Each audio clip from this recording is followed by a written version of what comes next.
Pernah nggak sih kita berhenti sejenak dan mikirin pertanyaan yang paling mendasar? Kayak, dari mana sih semua ini berasal? Nah, kali ini kita bakal coba mengupas salah satu karya paling penting di bidang ini, The First Three Minutes karya Steven Weinberg, buat mencari tahu gimana sih cerita awal mula alam semesta kita? Dan inilah inti dari semuanya. Rasa penasaran ini bukan cuma sekedar iseng, tapi, kata Weinberg sendiri, ini adalah sebuah dorongan yang ya tak tertahankan. Dorongan buat ngerti dari mana kita berasal. Kutipan ini benar-benar jadi jiwa dari penelusuran ilmiah yang akan kita dalami bareng-bareng. Ini dia tantangannya. Gimana caranya kita menyelidiki sebuah permulaan yang gak ada saksinya sama sekali? Ini tuh kayak jadi detektif di kasus paling tua sedunia, gak ada saksi mata, gak ada rekaman CCTV. Jadi gimana cara mecahinnya? Jawabannya ada di petunjuk-petunjuk kecil yang ditinggalkan oleh alam semesta itu sendiri. Yuk, kita coba ikuti jejaknya.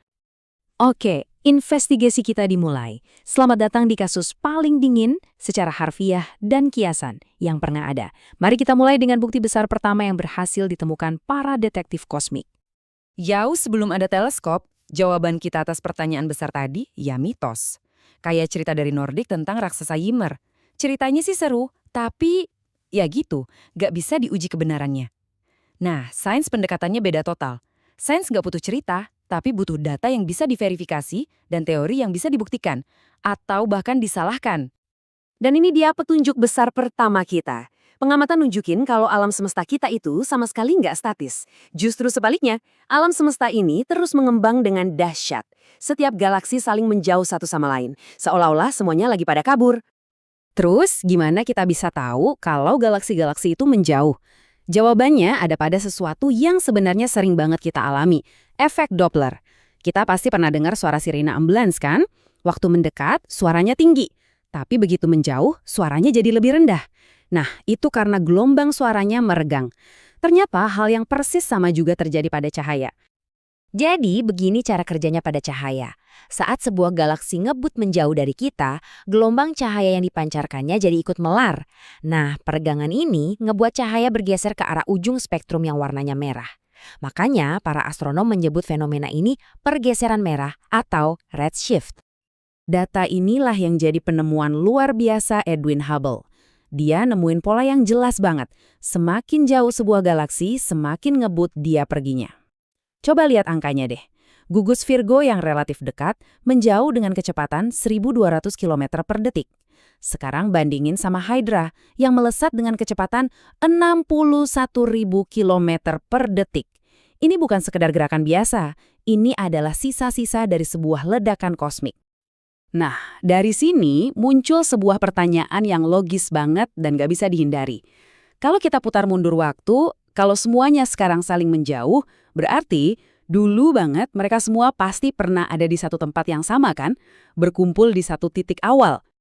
Oke, alam semesta yang mengembang itu petunjuk pertama yang kuat. Tapi dalam investigasi, kita butuh lebih dari satu bukti kan? Nah, untungnya ada petunjuk kedua. Petunjuk ini lebih samar, kayak sebuah gema dari momen penciptaan itu sendiri, yang memperkuat dugaan tentang permulaan yang panas dan padat. Ceritanya, di tahun 1964, dua astronom, Arno Penzias dan Robert Wilson, nemuin sesuatu yang aneh banget. Mereka mendeteksi ada desis radio yang samar tapi konstan. Anehnya, desis ini datang dari segala penjuru langit, seragam banget. Bukan dari bintang, bukan dari galaksi kita. Lalu dari mana? Mereka benar-benar bingung. Mereka udah coba segala cara buat ngilangin gangguan ini. Bahkan, sampai ngebersihin kotoran burung merpati yang nempel di antena raksasa mereka. Siapa tahu kan itu sumber masalahnya. Tapi, desisnya tetap aja ada. Ini bukti kalau penemuan ilmiah besar kadang dimulai dari masalah yang sangat membumi. Lantas, apa sebenarnya desis misterius ini? Nah, kebetulan banget, para fisikawan di Princeton udah punya teorinya. Mereka menduga kalau alam semesta emang dimulai dari sebuah ledakan superpanas, sisa-sisa panasnya itu seharusnya masih ada sampai sekarang, dalam bentuk radiasi. Kunci buat ngenalinnya adalah konsep radiasi benda hitam. Anggap aja ini kayak sidik jari termal yang unik. Kalau desis itu beneran sisa panas, spektrumnya harus cocok sama sidik jari ini, dan cuma bergantung sama satu hal, suhunya. Dan momen eurekanya pun tiba. Waktu Penzias dan Wilson ngukur suhu dari desis itu, hasilnya cocok banget sama prediksi para fisikawan. Sekitar 2,7 Kelvin di atas nol mutlak. emang dingin banget, tapi bukan nol. Ini bukan suhu ruang angkasa sekarang. Ini adalah pijar sisa dari Big Bang, sebuah fosil panas dari saat alam semesta kita masih bayi. Oke, jadi sekarang kita punya dua petunjuk besar. Satu, alam semesta yang terus mengembang. Dua, sebuah gema panas dari masa lalu. Nah, gimana cara kita menghubungkan kedua kepingan puzzle ini? Disinilah semuanya jadi masuk akal. Petunjuk pertama, yaitu ekspansi alam semesta, menyiratkan kalau dulu alam semesta itu pasti pernah super panas dan padat.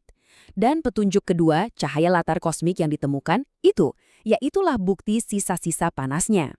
Dua jalur bukti yang benar-benar berbeda, tapi menuju ke kesimpulan yang sama. Kasusnya terpecahkan.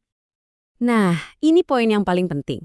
Teori Big Bang, atau yang disebut juga model standar, itu bukan diterima gitu aja karena ceritanya bagus. Teori ini jadi konsensus bukan karena pilihan atau filsafat, tapi karena bukti-buktinya, data-datanya, memaksa kita untuk sampai ke kesimpulan ini. Dengan bukti yang begitu kuat, sekarang mari kita lihat hasilnya. Kita akan mengintip sekilas ke momen-momen paling awal dari alam semesta kita, seperti yang digambarkan oleh model standar ini. Yuk, kita putar waktu mundur jauh banget. Di umur 1/100 detik, alam semesta itu kayak super panas, suhunya 100 miliar derajat. Cuma dalam 14 detik, alam semesta mendingin, dan materi sama antimateri saling memusnahkan. Tepat di 3 menit pertama, inti-inti atom pertama, hidrogen dan helium, mulai terbentuk. Tapi alam semesta masih gelap dan berkabut selama 700.000 tahun, sampai akhirnya atom utuh terbentuk, dan untuk pertama kalinya, cahaya bisa melintas dengan bebas. Dari radiasi latar kosmik tadi, kita bisa menghitung sebuah angka yang benar-benar mengubah cara pandang kita. Rasionya menunjukkan bahwa untuk setiap satu partikel materi, seperti proton, ada sekitar 1 miliar partikel cahaya atau foton. 1:1 miliar. Implikasinya sangat mengejutkan.